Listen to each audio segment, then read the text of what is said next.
The Donkey and the Bear Story.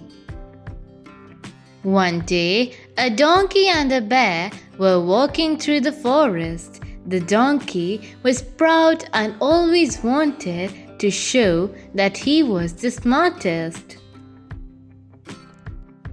He saw a big tree full of apples and said, "Look, Bear, I can climb this tree and get the apples easily." The bear laughed and said, "Donkeys cannot climb trees. It is not safe for you." But the donkey did not listen. He tried to climb the tree, but he slipped and fell down, hurting himself.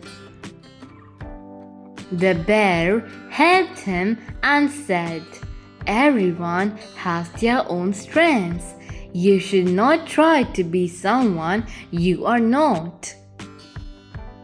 Moral of the story: be yourself and know your strengths. Thank you. Please like, subscribe, and get notified.